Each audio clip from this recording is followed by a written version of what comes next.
ಪ್ರಭು ಯೇಸುವಿನಲ್ಲಿ ಅನುಗ್ರಹಿತರಾದವರೇ, ಬಹಳ ಸಂತೋಷದಿಂದ ಈ ದಿನ ಆಗಿರೋಣ.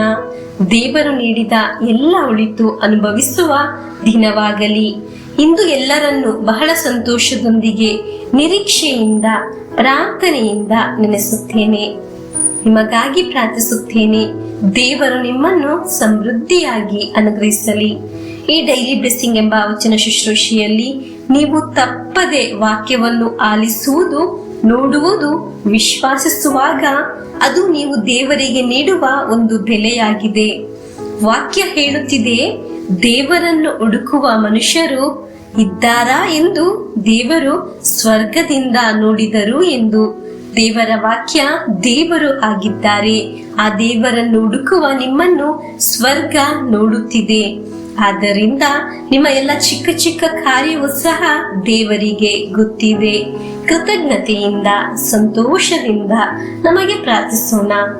ಈ ದೇವರ ವಾಕ್ಯವನ್ನು ಬಹಳಷ್ಟು ಜನಕ್ಕೆ ಶೇರ್ ಮಾಡುತ್ತಿದ್ದೀರಾ. ನಿಮ್ಮನ್ನು ನೆನೆಸಿ ಪ್ರಾರ್ಥಿಸುತ್ತೇನೆ. ದೇವರು ನಿಮಗೆ ಸಹಾಯ ಮಾಡಲಿ. ಪ್ರಿಯರೇ, ನಮಗೆ ಪ್ರಾರ್ಥಿಸೋಣವೇ?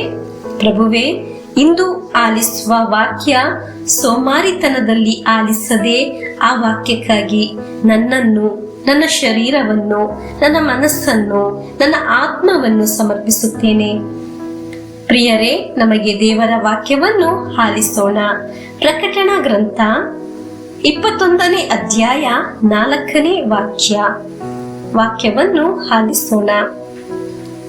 ಹೊರಸುವನಾತ ಅವರ ಕಂಬನಿಯನ್ನೆಲ್ಲ, ಇರದಿನ್ನು ಸಾವು ನೋವು ಅವರಿಗೆಲ್ಲ.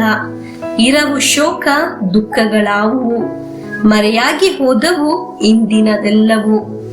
ಪ್ರಿಯರೇ, ದೇವರ ಕರ ನಿನ್ನ ಹತ್ತಿರ ಚಾಚುವ ಸಮಯವಿದು. ಅದನ್ನು ಅನುಭವಿಸುವ ನಿಮಿಷವಿದು. ಹಳೆಯ ಕಾರ್ಯಗಳು ನೆನೆಸಿ ಅಳುತ್ತಾ ನೋವು ಅನುಭವಿಸುತ್ತಿದ್ದೀರಾ? ಅದಕ್ಕೆಲ್ಲ ಮುಕ್ತಾಯವಾಯಿತು, ಹೊಸದು ಬಂದಿದೆ ಎಂದು ಇದರ ಅರ್ಥ.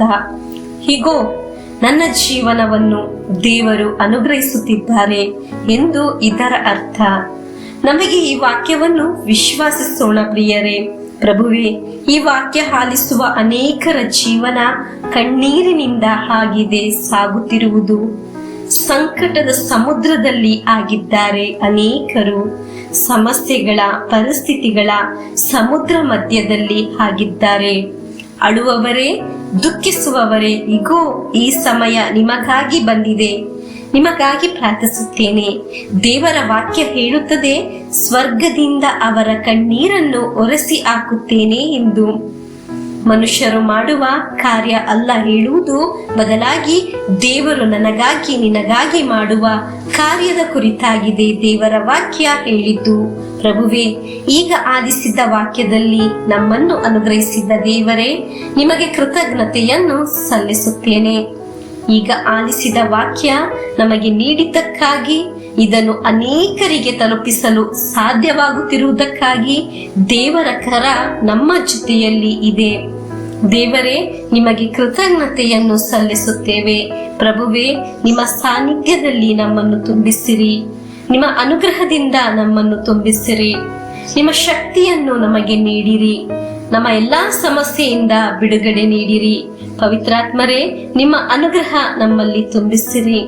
ನಮಗೆ ಈ ವಾಕ್ಯದೊಂದಿಗೆ ಪ್ರಭು ಯೇಸುವಿನ ಆಶೀರ್ವಾದವನ್ನು ಸ್ವೀಕರಿಸೋಣ. ನಮ್ಮ ಪ್ರಭು ಯೇಸು ಕ್ರಿಸ್ತರ ವರಪ್ರಸಾದವು, ದೇವರ ಪ್ರೀತಿಯು, ಪವಿತ್ರಾತ್ಮರ ಅನ್ಯೋನ್ಯತೆಯು ನಮ್ಮೊಡನೆ ಇರಲಿ. ರೋಗಗಳಿಂದ, ಅಪಘಾತದಿಂದ, ದುರ್ಮರಣದಿಂದ, ಅಗಾಲಿದ ಮರಣದಿಂದ, ಅಸೂಯೆಯಿಂದ, ಮೋಸವಂದನೆಯಿಂದೆಲ್ಲ ದೇವರು ನಮ್ಮನ್ನು ಸಂರಕ್ಷಿಸಲಿ. Hallelujah, amen.